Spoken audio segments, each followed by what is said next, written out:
Welcome to the Journey podcast with Josh Valentin. I am your host, and today we're doing something a little bit special on our podcast. We're actually doing a live podcast experience. We got guests all over the place. If you guys don't mind, give a quick round. So we're out here vibing out with our community, and I most certainly had to bring on this next guest because she is not only one of the greatest contributors of just our community building over the years. And you guys, you can bring a drink, get her all set up here. Oh, thank you. So we are live, baby. This is as live as it gets. So, and we're gonna keep it real here. And all right, we'll set up the sound. Just press it on the side. Yep. All right, perfect. So welcome. And today we have, none other than Michelle Mamba Taylor. Where do I start? Entrepreneur, world traveler, another amazing dynamic community builder, inspirational speaker. You're known, you're loved. You've spoken on stages all around the world. You've built communities of tens of thousands of people all around the world. You just got back from Panama, right before Panama, where you were. We were in Thailand together. Yes, I was in Thailand. We did the interview. We actually did a podcast episode in Thailand with her husband. Yep. Where were you before Panama? I was on a cruise. I don't even remember. Oh, I was in Colombia twice in 60 days. How many vacations over the last decade plus? Oh my goodness! Just give him a number. Give him a number. You're known for your lifestyle. I always say it's a disrespectful amount of trips. Disrespectful amount of numbers. Let me give you a roundabout number. You said decade. Mm-hmm. Decade. Yep. Oh God! Of at least 200 and something trips. Wow, 200 and something trips all around the world. All around the world. I mean, it's probably more than that. Decade is 10 years. I love it. I've done 20, 30 trips in 1 year, so that's wrong. What I love about that as well is like you ain't even just traveling leisure-wise. You're out there in the field working, building your business and all of this stuff, community building. And what were some of the cities that you've been just working? St. Louis. Working, speaking, training. St. Louis, I've been North Carolina, obviously New York, everywhere. I mean, everywhere. The only place I haven't been to yet is like Wisconsin, right? Yeah. Wisconsin, I love it. Yeah, if that's how you say it. We're going to go with Wisconsin. Okay.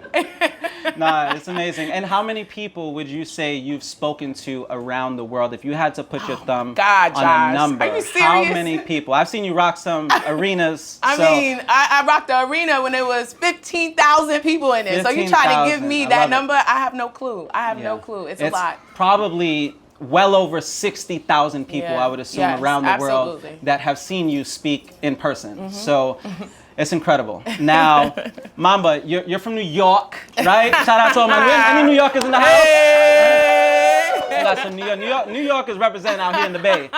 So, man, I'm from Brooklyn. You know, you're from Yonkers? Nah, I'm from Westchester. Let's get it correct. New York. Westchester. Let's get it right. Put some respect on Westchester. You know they watching me right now. White Plains. That's right. White Plains to be exact. And I love it. And how did you become Mamba today? Walk us through your childhood. What has led you to where you are today? Okay, so my childhood, where I come from. So I come from White Plains, New York. I was raised in the projects out in Winbrook in White Plains, and I grew up with both my parents, my mother, my dad, married. I'm actually the product of an arranged marriage, okay? So both my parents are from Jamaica. My mother came here when she was about 16, 17 on a visa, and she became best friends with a young lady named Edith that she worked with in the nursing facility. And what happened is one day they had, the eating holiday. Thanksgiving. Yeah. Thanksgiving, right? Thanksgiving. The eating holiday. Let's make that viral. The eating holiday. That's a Mamba-ism. Do you have Mamba-isms? Yeah, yes, I do. So we're just gonna rock out with the eating holiday from now on. So they were at the dinner table, and Edith. You're gonna stay with the story. Edith's brother was at the dinner table as well. So it's Edith's brother, whose name is Jasper, and my mother. but my mother and Edith are best friends. And Jasper happened to ask his sister Edith, "Do you know anybody that will marry my son so he can come over to this country?" And my mother, at the dinner table, and being Edith, her best friend, said, "Oh, I'll do it." Wow. And wow. yes. Wow. And they became pen pal buddies, sending little pictures. And then what happened is my mom went to Jamaica to go meet him for the first time. And within about a couple of months, they had the wedding. And my father was ported over to the United States, not out of love, not anything, just to come here to be able to live a better life. And then he ended up, falling in love with my mom. He said to me when he first met her, he was like, "Oh my God, that's the girl I'm marrying." You know what I'm saying? She have a Coca-Cola ship. You get what I'm saying?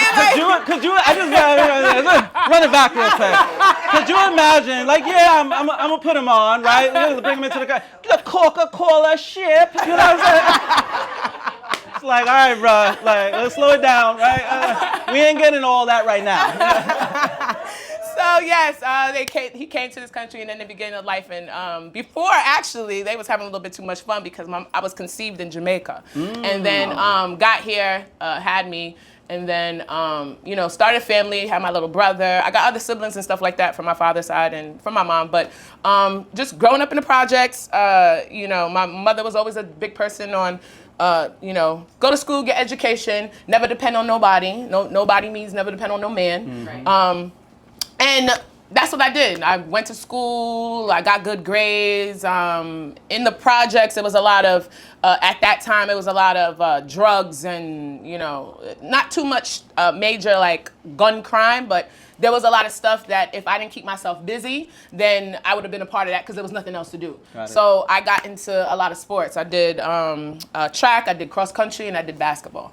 And I did that all year round as a youth, and just making sure I stayed out of trouble, and then going to school, doing what they said, and then just being that person. Unfortunately, I only had 16 years with my mother. My mother passed of cancer when I was 16. I was listening to Elise, and I said to her a little while ago, I said, just like twins, because she was, brushing her mother's hair when her mother passed, but I was feeding my mother Ensure. At the time, this was all she could eat when she had got sickly. And I remember just feeding the Ensure, and how I would know my mother was okay. It was because her veins, she got so skinny, her veins would just beat, like it would just pulse, right? So I knew my mom was okay and breathing because I could see the pulse of her pulsing, right? And I remember just feeding her the Ensure. She was taking it, and then I fed her the Ensure, and I just heard this, and I'm sitting there and I'm not understanding what, like, I've never heard her do that before. But I immediately looked at the pulse, and I seen that the pulse stopped. I was like, wait, I don't see it anymore, right? So I remember calling my dad, and he was in the kitchen, and I was like, Daddy, Mom, come here. And by the time my dad got to the room where my mom was laying down, and her pulse came back. So he was like, "Michelle, she's all right. He could see she was breathing. I could see she was breathing. So I was like, maybe I'm just bugging. And, he went back to the kitchen area, and maybe not even 2 minutes later, that pulse went away again, and it just never came back. And I was just sitting there like, I don't want to curse or nothing, but just like, what the hell? Like, what, I'm 16, and I'm like, in my mind, I thought I was going to be this girl learning how to put on lipstick and makeup and do all these things because I'm watching my mom do it. I have a whole bunch of brothers. I do have one sister, but my sister grew up in Jamaica, so I never grew up with her. So it was just guys, you know what I'm saying, and my mother for the most part. And I remember when it took me out, like it was just like, what the heck is this, right? And from that lesson.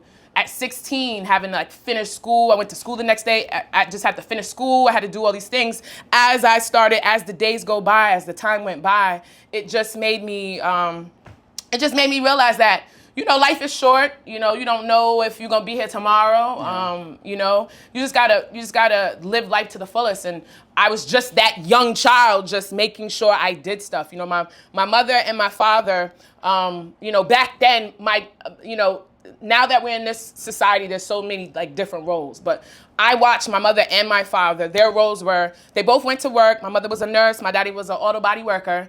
But at the end of the day, my dad would go to work. He would take his check. He would come back. He would put on the table. I mean, the table for my mother. My mother would take the check. She would take some out. She would give him. She would then go do all these little things. A very hard worker, as well as my mom. And she was like, the brains of everything. Okay, do. You know what I'm saying? And for me, I just looked at it when my mother passed, and I knew my mom was the brains of everything. My dad was that type of person that really didn't know too much, but he just went with the flow. I knew at that very moment, like I had to keep that. I gotta be that person for my father because he just he don't know nothing else but to make sure he's taking care of the family and doing all this other stuff. So a lot of you guys who do know me know I'm a straight daddy's girl because of what I watched, what I saw, what I looked at, what you know, what I had to deal with all the time. And that's why I'm so close to my dad, like on some, I'm gonna be that person that makes sure the flow continues to move. And I've just been like that since I was a little girl. That's powerful. Thank you for sharing that. Really, really powerful. And just by a show of hands, how many people in here have lost a parent? Anybody ever lose a parent? And one of the things I have as well, my father passed away, and I remember hearing a quote by Sigmund Freud, and the quote was, "A man doesn't truly become a man until he loses his father." And I would take it a step further and say a woman doesn't truly become a woman until she loses her mother. And there's some truth in that. There's some truth. And the truth is, you're no longer dependent, right? You may have had that parent as a crutch to lean on, and you had to step up and fill in those shoes. And those were big shoes to fill as a teenager to your father. But that's when you became the Mamba that we know today, and you owned your power. And I remember you telling the story of your mom. You were on stage, and there were probably 15,000 or so people in this arena. We probably were in the Miami Heat's arena or something. And I remember when your career took off. Anybody was there in that room? And a few people in that room? And everybody was in tears because you had hit a huge pivotal journey in your success, and you were building organizations that were thousands of people at that time, inspiring all of this stuff. And you went on that stage and you brought your father up. And you brought your father up, and you know, you paid homage to your mom and brought him up and cried in front of your dad, and he was crying and the audience was crying, and that's when the Mamba just, when you, I'm sure it was a pivotal switch, because that video went on to go viral and create this amazing just vision of who you are as a woman, and it put you on that pedestal. Now, like, there were a lot of eyeballs on you. And I want you to just kind of give a little bit about that moment in history, because things kind of came back full circle. And I'm sure for you, it was a very special moment. For your father didn't even know the magnitude of what you had built up until that moment. Yep. So, you know, to speak about the fact that he didn't know. So my background, you know, I have a bachelor's and master's in social work. I went to Westcon University for my undergrad, and I went to Fordham University for my master's degree. And I became a social worker. And all my dad knew was social worker. She goes to work, she goes to group homes, she goes to prisons, and she's a social worker. And I remember when I got into the industry that I'm in, and there was a point where I was able to walk away from everything that I knew, everything that I went to school for, I learned, and it was a scary thing, but it was just like, you know, this is what it is. And I never told my dad, because it was just like, you know, she's worked so hard to do all these things. He may not understand what I'm doing when I'm saying, I'm not doing that anymore, I'm doing this. And this is not something that's common or somebody like my father, old school Jamaican, ever heard of. You know what I'm saying? So I'm not gonna waste my time to, you know, even try to explain that. So I didn't say anything to my dad. So for months, I was here and I was building, you know, the building in the industry and building these teams and doing things that I didn't really know what I was doing. But when I reached that point in life and I was able to bring my dad on stage to be recognized, the thing about it is I worked so hard. I worked so hard, like not knowing what this was gonna look like. I didn't know if what I was doing was the right thing. I didn't know if, I just did, there was just all these I don't knows. But all I knew is just work hard, just go do, if they say this is what can happen, just do it. Like, what makes this person different, or this person who did it, or this person who did it, or this person who did it different from me, right? They have the opportunity, they got the heart, they got the determination, they can do it too. Sure. So of course I can do it. And I remember going on stage and, all I thought about is what kicked me in my stomach, what got me out of bed, what made me uncomfortable. And it was the fact that I only had one parent, and I wanted to give I wanted, in my head, when I was thinking, I was like, I want to give him everything. Like, I want to give him everything. I know it fell short because, not that it fell short, but, he was robbed of his wife. Well, not robbed, but, he didn't know that his wife wasn't going to be here after, that time. So it's like all the things that he may have wanted to do, or he thought that, he was going to be doing. My mom was in real estate. All these things I found out about her, that she was just doing behind the doors, being that, being that rock for my dad. It was just like, damn, it fell short. So I was like, I want to be that person for him. I want to do those things. So that's the shit that kicks me, wakes me up, does all that stuff, moves me to grind. And when we got on stage and I got recognized, I had to thank him, because if it wasn't for him, believing in me and, just saying the nice things and the good things. I remember I used to bring home A's. To this man. And when I was in college, and he didn't know what to say. He would just be like, why is it not an A+, Michelle? And I'd be like, oh, okay. All right. But that was his way of trying to, help me, elevate, and I just remember all these things. So when I got on stage, I just was just like, this is for you. Like, I'm doing this for you. And ain't nothing gonna stop me. Nothing's gonna stop me. Nothing's gonna get in my way. And I'm gonna give you every single thing. I allowed my dad to stop working right after I was able to walk away from, my job because of this industry that I'm in. And I just want him to live life. I just want him to live life. And, at that very moment, the passion that came out is because of the hard freaking work, Josh. Yeah. It was just the dedication and the hard work. People don't see the times that I would be coming up, I would be outside all night, and I would come up and I'd be tired, and I would make it in the driveway, and then I literally would fall asleep in the car. I wouldn't even turn the car off. I literally fell asleep in the car because I was so exhausted. And I would wake up and be like, oh my God, it was only God that my foot didn't come off the brake. Yeah. That's how much the brake was just jammed down. I was so tired and still, and because I was exhausted. And I would wake up and I'd be like, oh my God, the car is on. It's not even in park, nothing.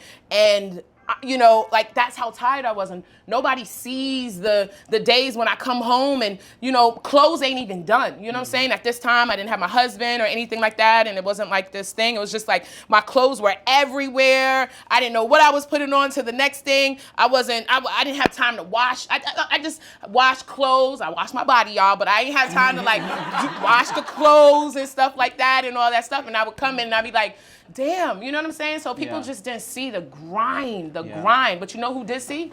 My dad did. Wow. My dad didn't know what the hell I was doing, but he's seen. He'd just be like, well, she's not going to work because she's not getting up at 8 or 9 o'clock no more. So I know she's not going there. She's leaving out in the evening. She don't come home till God knows when, and she just keep doing it and keep doing it and keep doing it. She ain't talking about this. She ain't talking about that. There's something going on, but he don't know. And I never told him until I got on stage and I was recognized in front of 15,000 people. And that's why I was so emotional, because he did not know what the hell was going on. Wow, give a hand for that. That's beautiful. Yeah, beautiful. Now, you came from the world of social work, yes. And I'm curious to hear why you actually left social work, because for some people that may be a successful job right out of college and doing your thing. If you could just shed a little bit of light on your journey with social work, who did you work with? And I kind of know the answer, but I want everybody else to hear what types of people did you work with, and why did you even leave in the first place to go and pursue entrepreneurship? Yeah, so as a social worker, I worked in a couple of places. I worked in group homes with troubled youth. I also worked in the prison with males particularly. So we had a women's jail and a males jail. And I worked with substance abuse, mental illness, all that good stuff. So, I became a social worker because I wanted to help people. My mom was a nurse, so I just really, at first when I started, I wanted to do exactly what my mom was doing. You're following. It's so crazy, now that I'm my age and just watching youth grow up and stuff like that. They follow what you do, whether you like it or not.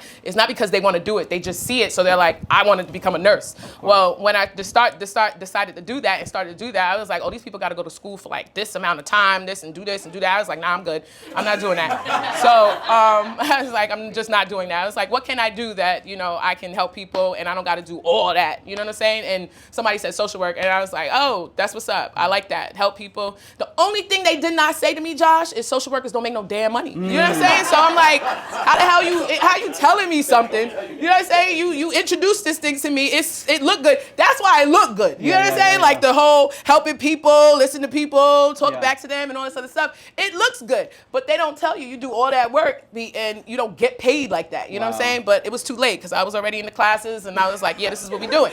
So, I became the social worker and I loved it. I love working with people and all that good stuff. Now, I remember, you asked me, the question was why I left, right? So, they saying that you don't know what you don't know, right? And I remember when for those who don't know, I travel for a living. I'm a part of a beautiful club that allows me to be able to go all over the world whenever I want and be able to make money doing it, right? And teaching other people how to do it, right? So we could bring what I do to context so you understand. So when I got into this industry, I wasn't invited by anybody or anything like that. I walked into the industry by mistake and they were talking about travel. And I got to go to Jamaica twice a year. So I looked at it as, all right, for these prices, I still got to go to Jamaica. So if I did this or not, I still got to be in Jamaica. I still got to go see my grandma. I still got to go see my sister and my brother that live out there, that from here, that never came to this country. So I still got to go out there. So without this club or not, I'm going to spend the money to go out there and not go to no hotel. I'm going to go spend the money to go stay with my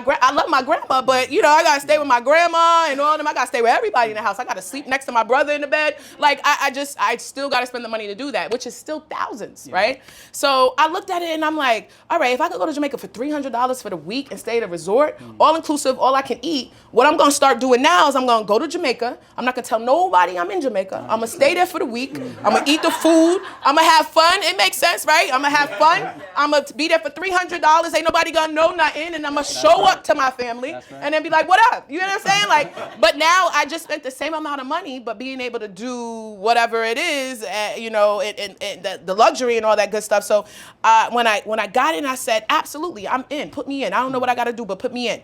But what started to happen is when I got into this industry and I started to go through personal development, I started to see what people were doing that I didn't have any knowledge of. All I knew was go to school, get education, go work for somebody. If that didn't work, further my education to make more money, okay? If that didn't work, further my education to make more money. It was just like there was nothing else after that. Nobody could tell me anything else after that coming up for me, right? So when I got into this and I started to see, okay, you could do this, you could be this, you could work, you can actually take yourself, like your hard work and the hard work that you put out, you can actually get paid for that, and not just paid, not just a paycheck every 2 weeks, you know what I'm saying? Because you're there. You can get paid, monthly, weekly, for doing something that you did once over and over and over and over and over again. And I started to understand, okay, this is what residual income is. This is what people talk about. This is what those the industry people and all that when they songs talking about residuals and stuff like that. Like instead of me hearing it now, I get it. Like because now I live in that world. Yeah. And I started making residual income. I started making money based off my effort, not based off of somebody telling me what to do when I want to do, whether if I wanted to do it or not. I started making money based off of me helping. Like I'm a social worker in a social work job, and I'm getting more fulfillment in what I'm doing on the side, helping more people be able to make money, go somewhere, travel the world, take their kids on a trip that they never take. And I'm looking at this thing and I'm like, what the hell? Like this is somebody done. You got to think about it. You're laughing, and it's my husband laughing. But you gotta think about it. You got to laugh at every joke. Yeah. You gotta say like it's only my husband laughing, but you got to think about it. Some people are like, was that a joke? when you're young, right? All you are is taught to like go to school and all that other stuff, right? Yeah. So just imagine when you wake up and you realize, yo, this entire time I've been like 5 all the way to 18, 21, 22, 23, and ain't none of y'all tell me about residual income. Nobody ever mentioned residual income. Nobody put us in a class and said, yo, let's talk about residual 101. Like you could choose to go work for somebody and work for a man and do whatever they want or create it, and you can be that person to continue their dream, or you can make the choice to find something that allows you to make money in your sleep. Yeah. Why the hell? There's people that knew about it. Why is it not put in school? Yeah. So when I figured that out and found that out as a social worker, still working with this on the side, I was like, nah, like this is like I knew something was wrong. Yeah. But what happened is at work, now your wife laughing. So at work, right? At work, I was hit with a child that, in a group home. The child was going back and forth to his mother's house, and the group home was transitioning at the time from a boys' group home to a girls' group home. So what happens is there's workers in there. When you only have a certain amount of children, they start trying to shift the workers out. Like, you don't got to come in today because you got to still pay these people, right? And then when a child is not in the home, guess what? You don't got to pay nobody. So they start letting the child go home to his mother, right? But what happens when you let a child go home to a mother that doesn't usually go home to a mother, but they're actually doing good now? Now it starts to get comfortability. But now, guess what? They need the child back in the home because now the transition has to start. And guess where that child don't want to be? They don't want to be back in the group home. You've been letting me go to my mother this entire time. Right. So what happened is they told me as a social worker, they was like, we need you to put on docket that he's AWOL. AWOL. AWOL. Right? Now, this is a high-profile child. First of all, you got like 4 lawyers. This is my highest-profile child in this group home. You know what I'm saying? And I know that. I wouldn't even mess with the damn lawyers. Y'all telling me to say the child was AWOL, and now I'm in the industry I'm in. I got it on the side, and I'm making good money. I'm actually making more money than I make here. I do this because I love what I do, and I work with these kids.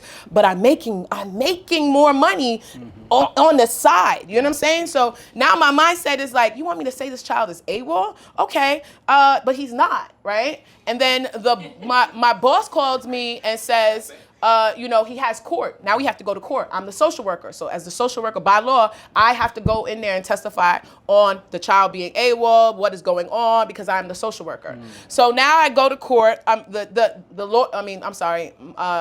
boss, my boss at the time, calls me and says, I hear that you have a problem saying that this child is AWOL. If you go into court and you say anything else, then he was AWOL, we're gonna have some problems. Problems? Problems? You know what I'm saying? I got me a newfound residual. I don't even, you know what I'm saying? Like, you gotta talk to me different. You get what I'm saying? Like, you gotta talk to me different.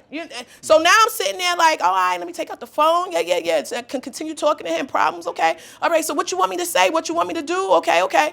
And then court comes up. So we go into court, and, it was the craziest thing. It was out of a freaking movie. We go into court. The judge asks me, state my name, and the prosecutor for the child start asking the questions. And the first question was like, was this child AWOL? And I'm sitting in that court that the judge just finished telling me, or somebody, I had to put my hand up and whatever, and and I knew this is high profile. And she was like, was the child on so-and-so? First, the question, was the child so-and-so AWOL this day? And I said, no, the child was not AWOL. The whole place went, like, you know what I'm saying? And then the judge had to ask me again, can you repeat the question? And I repeated the question, and then that answer shut down the whole proceeding that day. They had to continue because the prosecutor, I'm the social worker for the child for this agency. I'm the one that's speaking on behalf of this agency, and I just went against everything the agency said. Wow. So now it's like, we have on, whatever that this person is saying. So long story short, the judge turned around and said to me, "You're not allowed to talk to anybody about this case," right? Yeah. And I got outside. My boss called me. He said, "Did you go in that courtroom and tell the court that the child was not AWOL?" And I said, "Yes, I did." He said some stuff. He was like, "Let me tell you something. Why would you do?" I said,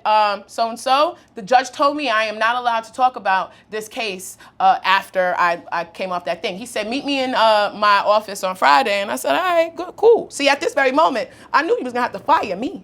You understand? You gotta fire me because I'm the one that talks on your behalf. Yep. And then by law, the only person that talks on my behalf after, if God forbid the social worker can't, is the boss, right? The supervisor. So he had to go in place for that. And he fired me. And at this time, and let me finish the story for some people who like, well, what happened, right? Because I was about to go in somehow, and I know I got y'all, because, I got y'all.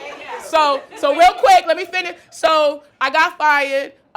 They called the supervisor in to talk on the behalf, and he went in there and did the lies. But what he did not know is the prosecutor had used me as a witness. Now I was fired. So I was able to go in as a witness after, and he was so shocked that I was there as their witness, and I was able to get the child, eradicate of everything. Like, it was just like he was able to go home to his mom. This is what I do this stuff for. You know what I'm saying? But I was fired. But at the end of the day, I had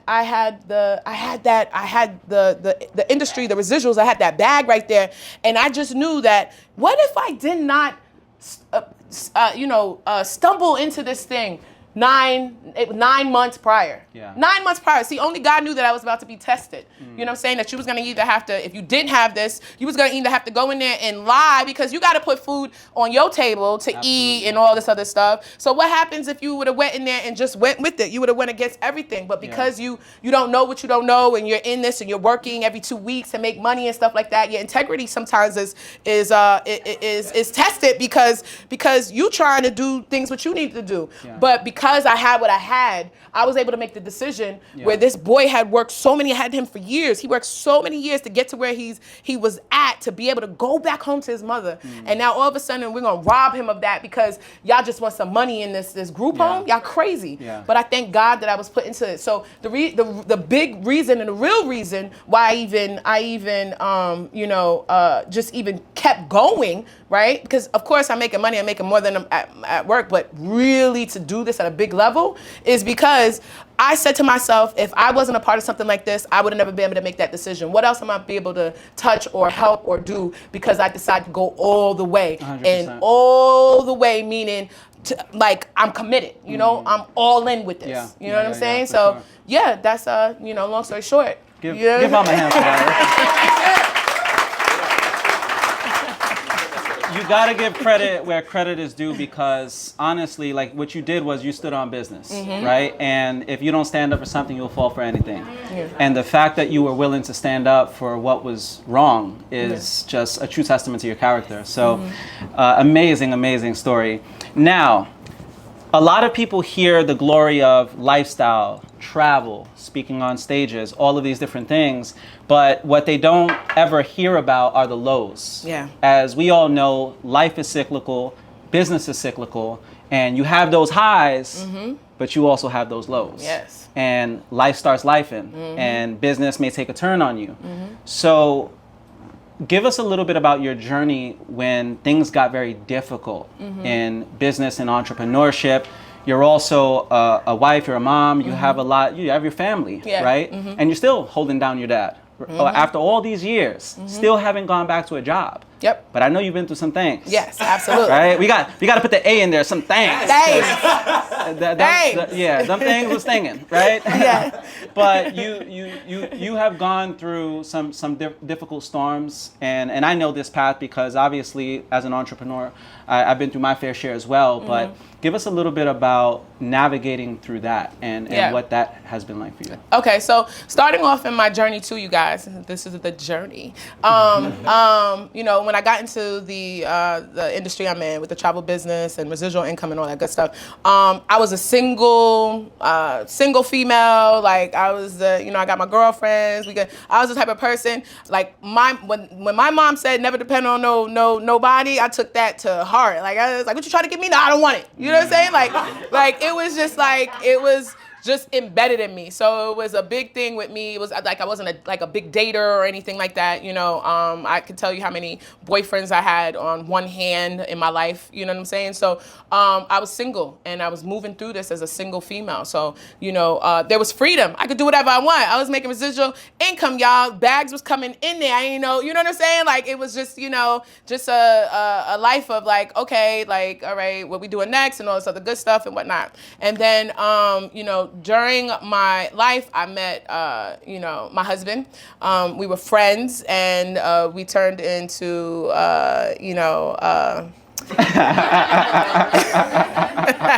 all laughing. You gotta think that's funny. Anyways, yeah, 'cause I always gotta say that. I be like, yo, we was friends, y'all. Okay, so anyways. We friends, and then our friendship became bigger than that, and then we became lovers, and then now we're partners. We're partners in life and stuff like that. But I'm also a mom. You know what I'm saying? I'm an instant mom. All right, meaning I didn't have to push these babies out. That's why I could walk around like this. You know what I'm saying? But I have 2 kids. I do have 2 kids. I got a 14-year-old and I got a 10-year-old, and I came into their lives when they were 3 and 9. Right, and becoming a wife. Becoming a instant mom, right? Like you said, I still take care of my dad. Me and my husband, when we got together, we had to have a conversation. Like when we were getting married, it's like package deal. Like you come with 2 kids and I come with my dad. So it is what it is. Like we're gonna put that together because I'm inheriting something too. You're gonna inherit something too. You know what I'm saying? So and that was the deal, right? But at the same time, going from single all the way to turning into a wife, right? Forget a girlfriend. I think we skipped that stage, right? It was not even a girlfriend. Like we skipped that stage. Like if I tell you our conversations, like our first date and what the conversation was about, y'all wouldn't believe me, right? But we skipped that stage. So going from that to a wife, then to a seeing the kids when I see him, oh hey, and I go about my business to no, you guys are in my face every single day. Like y'all gotta go to school at what time? Like and be on what line? Like you know what I'm saying? Like a car line at like first you gotta wake up at 6 o'clock. Like I hate I don't. That's not I wasn't like I know y'all moms is in here and stuff like that. I can't because that's not what I set 100%. My life up to be. You know what I'm saying? Like I ain't have kids for a reason. You know what I'm saying? So it was like now I got big ones, and you know what I'm saying? Like it's just like. It was just like, it was a lot, it's like, not to say a lot, but it was just different. And then I'm just going through the roles and trying to learn how to do all this, right? So now I got the business, right? My husband is, I met my husband in the industry, so we do the same thing. And, now I'm in the role of wife, how to be a wife, right? How to be a mom, right? How to continue, believe it or not, how to continue be a daughter for my dad, because you got to understand, me and my dad is like this. So now there's another man and 2 kids involved. So how do I still be that, that person that, showed that it's like, you know what I'm saying? And now it's just like everything. So to talk about like, the lows and stuff like that, sometimes still trying to be the person I am and, hustle. I forget like, all right, I got a husband. Yeah. Right? Like I got a husband and I know this is what I do and how I do it, but we got to talk about this stuff. Yeah. We got to make decisions. I got to think about his feelings. You know what I'm saying? Like it's just not me. I can't just operate like how I used to operate and be like, well, anyways, you already know, you know what I'm saying? Like we got into this, you was here in the beginning, you know what this should look like. You know what I'm saying? Like, so I can't do that. You know what I'm saying? Because it's just different. So there are times when it's like, am I that person that, am I that wife for him? You know what I'm saying? Like, am I that mom? Like, I'm not gonna lie, there's times where, like, again, these are my bonus babies. I love my bonus babies. But my bonus babies right now are in sports, right? They're in AAU and they're in all this thing. And I promise you, I be telling about like this is what happened yesterday. I don't care how much money I make or whatever, or how much money I make. I went to the AAU game yesterday. Was it yesterday or I think the day before yesterday? No, yesterday. It was yesterday. I went to the AAU game yesterday. My son, my 10-year-old was playing, and we just had paid for the rec ball league. So I had to pay you so he can come into this league and he can play. So as I got into, and I'm from New York, like a lot of New Yorkers already know, it was hard to get our parents to sports. So ain't nobody charging them to come because they're not gonna come. There's not gonna be nobody there, right? So now I get to the door and the young lady says $2. And I was just telling my husband, I was like, yo, out here they making big. This sports thing is crazy. We gotta pay it. And I was just talking about it, so I was on one. So we get to the door, and then the lady says $2. I said $2. I was tight. I was like $2. I said I just paid for him to be a part of this. You mean to tell me I gotta pay you $2 so I can go see my son play? She was like, ma'am, I just work out. I don't got $2. I don't got $2. She was like, well, I got Cash App and Venmo. I said, I don't got none of that. I have none of that. My husband's just looking at me because he know I'm on one, right? Because it's $2, y'all. It's $2. However, it's the principle right now. It's principle. Like, what are y'all gonna? What are y'all gonna do? Like, So y'all are gonna really tell me as a parent, my son is playing basketball. He wants to see his parents cheer him on, and you're gonna stop me from coming in this gymnasium for $2? I ain't got it.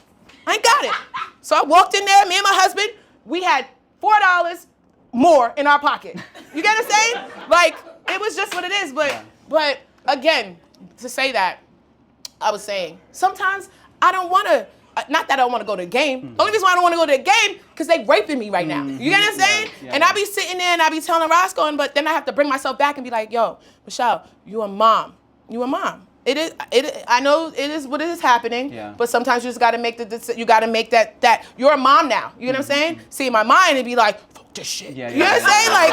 Like, but it's just be like, ooh, like, you know what I'm saying? But I got to bring myself back and be like, you're a mom. So there's so many things that, and then of course, building. You know, we got to separate sometimes. You know, we call it divide and conquer. You know what I'm saying? So at the end of the day. You know, we're all over the country, right? We're all over the city, but we do got 2 kids. We do 1 week on, 1 week off, right? So they go to their mom 1 week and then they with us 1 week. So at the same time, Roscoe has done a great job by not overwhelming me with the boys. Meaning, they're my boys, but they are his boys, his responsibility, his decisions, his whatever that had nothing to do with me in the forefront. So at the end of the day, when it's time to build and it's time to do things, if we need to divide and conquer, and he stays back so he can make sure he's getting up, taking the kids to school, feeding them, doing all this other stuff that are motherly stuff, he's not going to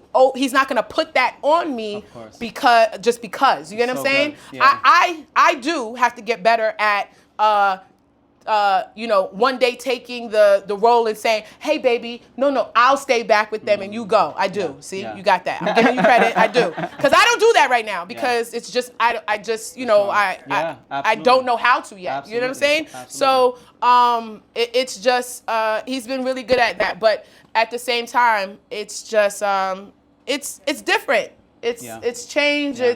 It's a lot of hard conversations. Yeah, a lot of hard conversations, and then when we divide and conquer, there's days where there's weeks I'm not home. I miss my husband. I got needs. You know what I'm saying? Like you know. So it's like I have to make that decision. He has to make that decision, and that's hard. You know what I'm saying? And then you know sometimes I'm a big social media person. I like to be on social media, but I also like to be outside. Like I'm an outside type of person. You know what I'm saying? Like that's what I do. So I could just imagine when my husband's home, he's doing all this stuff and whatnot. I got the kids, and I'm outside talking about baby.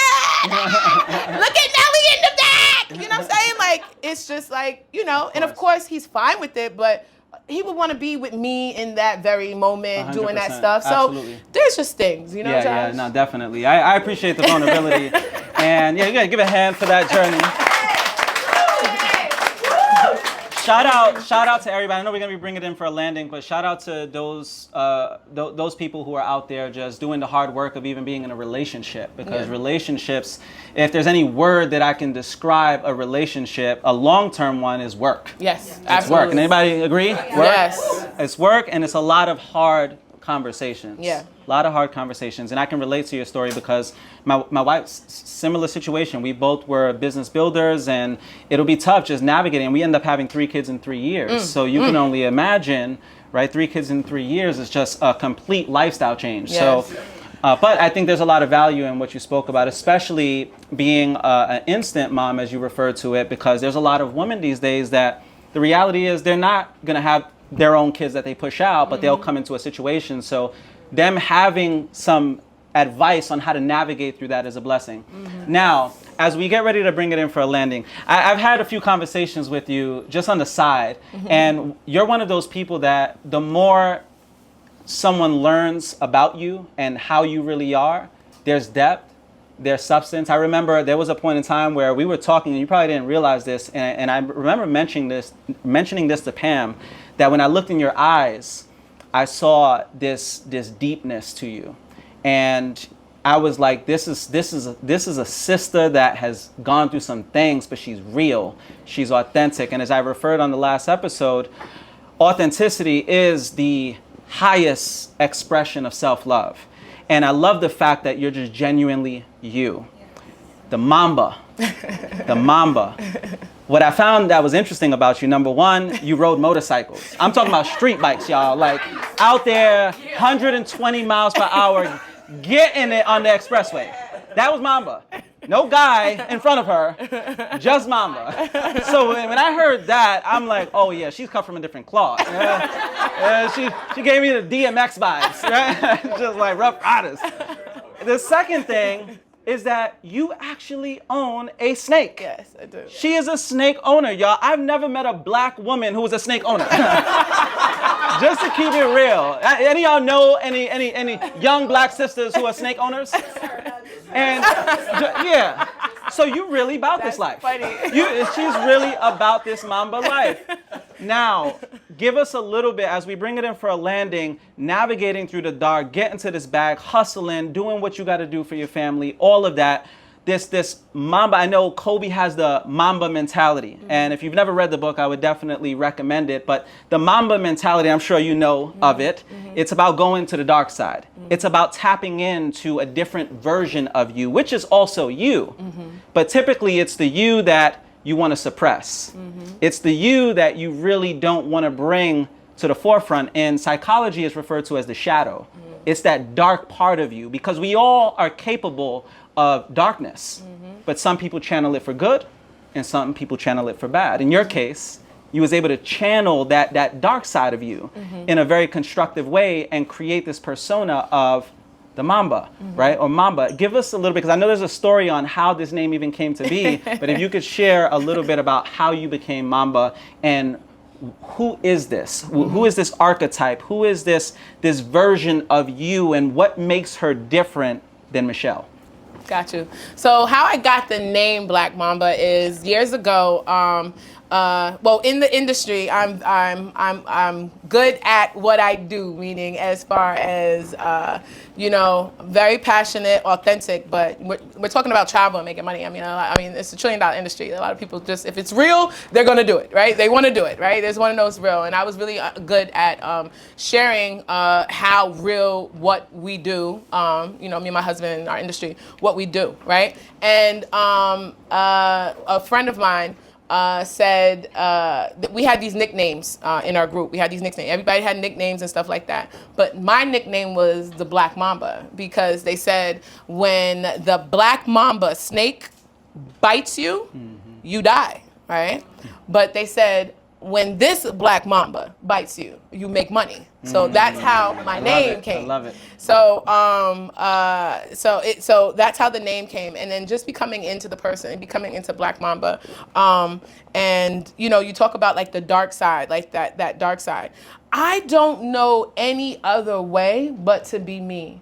I have a dark side. I don't know what I have. I don't really think, I don't call it as the dark side. I call it, I have the side of pain, like just that raw, like losing my mom at 16 in front of my face out of nowhere was just like even though it's been 1 years, it still feels like yesterday. I can still remember it. I still know exactly where I was. I remember how she felt. I remember how her nails felt. I remember everything. I remember the voice. I remember everything. So coming up as a youth into now and experiencing that, there has been no pain. There has been no pain, nothing. Whether it's a man, a boyfriend, a breakup, or whatever you want to, or somebody, you know, like me or whatever, you know what I'm saying? Like, there has been nothing.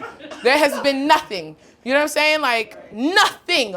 From a friendship loss or a sister or brother that feels like I'm this, like there has been nothing, right, that I have ever went through till today that has even touched the feeling of the pain I lost when I lost my mom. Like when I lost her. You get what I'm saying? Like when I stopped saying the word mommy. Like, you know, people take that shit for granted. It's like, I'm 21 years of not saying mommy. I hear so many people say, mom, mommy, mommy, mommy, mommy, mommy, mommy. That word is funny to me. You know what I'm saying? Coming out my mouth, it feels funny because I don't say that. You know what I'm saying? Like, it's not a word that I use anymore. That pain has just drove me. That pain has just, it's just made me who I am. So the darkness of that pain has just brought it out of me where it's like, I don't care what nobody think. I don't care how nobody feel. I don't care who likes me from who don't like me. You may not know me. When you get to know me, then you'll just understand me. It's about understanding me. It's about sitting with somebody. Because you said it one day. You said it to me. You came to me. It was like, I don't know what you said, but you said something. You said, you know, I didn't.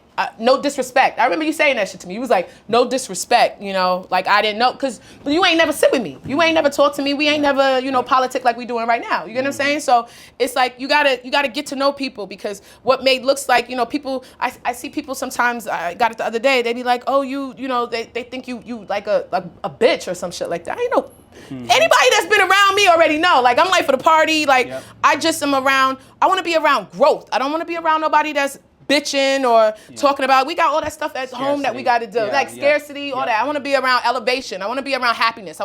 I'm big on, when we leave here, we don't know if this is going to be our last day. You know what I'm saying? We don't know which one of us is going to come in, and I hope that doesn't happen, but we don't know which one of us is going to come out here and something, God forbid, something happens out there. We don't know. So why are we living in the world like, oh, we got to worry about this, worry about that, worry about what people think. They not feeding me. They not putting nothing on my back. They not doing nothing. They're not taking care of my kids. They're not taking care of my husband. They're not taking care of my dad. They're not doing nothing.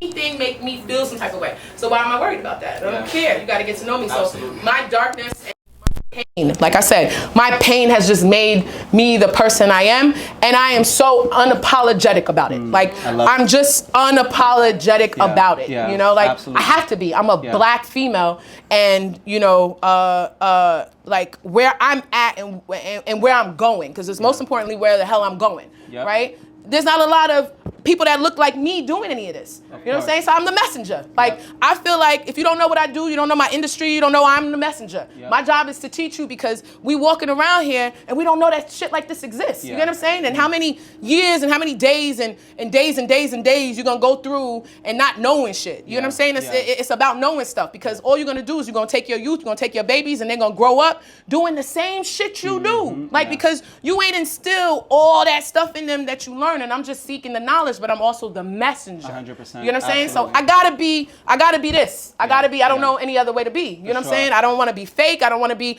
oh, this and that. I'm gonna tell you what it is. You know what I'm saying? And I'm gonna show it by action as well. That's beautiful. Do you believe that your mom is watching down, smiling right now?